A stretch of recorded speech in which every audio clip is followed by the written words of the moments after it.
Next photos are going to be the mirror shots, and we know in dentistry those are the hardest to get. 90% of the time, the reason that it's hard for you to get those are sometimes we're utilizing different retractors. We may still think we can use these plastic ones, but we can't.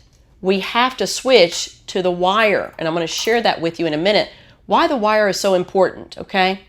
The other thing is that a lot of times what we'll see is your positioning, the clinician's positioning, because we're trained that ideally patients sometimes will be sitting far up into the chair and we're going to come in front. And I want to share with you why that's bad, okay?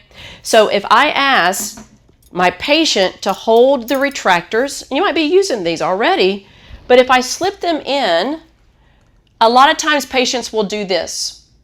We want to bring it at an angle, but let's just pretend our patient, I'm going to have you hold these for me, okay? And just like that. I'm going to come in front because this is how I originally was trained, okay? So if you can imagine that she's going to be sitting up and I come in at an angle, what's going to happen? I'm cutting off the molars, and we can't really get up in there with our camera, right? I don't want that. The further away we are from the teeth, the more images will be in the frame. So let me show you that. So now I have laid her back. Notice the top of the chair is really at my waist. What I want to do is be able to take my camera and get it up and over and in. The other thing is notice she's really down in the chair. I want to pull the patient up and I want you to scoot up some more in the chair.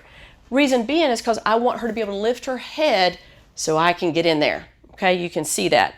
So Kylie, what I want you to do is just lift your chin really high, okay? And I'm going to have you hold these retractors. Now I'm going to slip them in and I want you to hold them almost like a V, okay? And come out a little bit further. There we go. If she was like this, I might not be able to get the mirror in as well as I would want to. So we're going to have it just like that. The next thing is, notice I'm using this mirror, and we'll talk more about this later, but it's got a rubber handle, so I got a better grip on it, okay? I also, again, the further they lift their chin, guess where the tongue is going to go? Back, right? So I'm going to slip this mirror in, and Kylie, wide, wide, wide. Notice it's flat against the occlusal teeth, flat. Not in an angle like this, like we would do if we were in front of her. We're going to do it flat. I'm going to look and make sure that I am straight. If I'm at an angle, I'm not going to be parallel. I want to make sure I'm right in the center. And Kylie, lift your chin again because patients have a habit of doing that. Wide, wide, wide, wide, wide, wide, wide, wide, wide. Do you see how I'm almost cutting off those last molars there? I want her to lift her chin a little bit higher. Okay, and let me show you the difference. And I'm encouraging her, right? Wide, wide, wide, wide, wide, wide, wide. Not at an angle, flat, flat.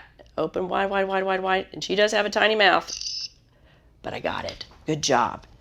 So you see here, I was able to really get things to look nice and straight. Probably could, if I'm gonna be real critical, pull these out, but she's young and I really got everything that I'm looking for, right? Center the palate, that's my guide.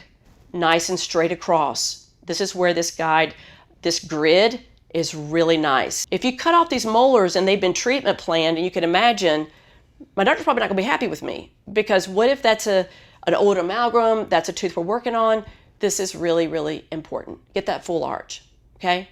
Flat against the occlusal surface.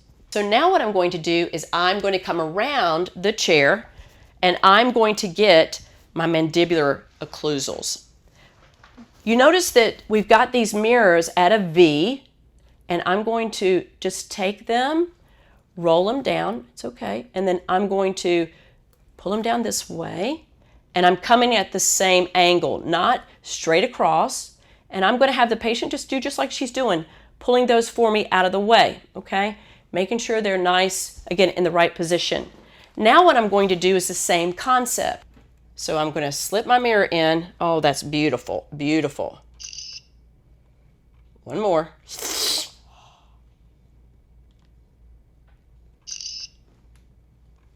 Yay! Take those out. You did so great. Take a look at this one. You see that? I got everything that I need. A little bit of bubbles, but today we just want to make sure that we, can just show you the arch form. Notice that my mirror is right in the center. We had a great assistant here, and most importantly, everything is nice and parallel. My focus again, center. I don't want it to be to the right, don't want it to be to the left. The hardest thing that we know in dentistry is to ask the doctor to let go of the camera. Part of that sometimes is because maybe they don't know how good we can be with it. But I can tell you, doctors who are listening today, let it go. Train your team. But if you're constantly taking the images, you're going to get better, better, and better. So using a great camera, an easy camera, is also going to get the team to say yes and really encourage them to take more images. So doctors, let that camera go.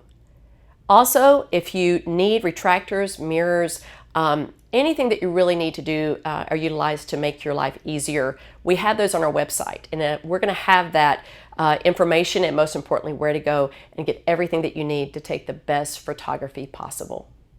I'm Shannon Brinker. I thank you so much. I hope to see you again at another one of our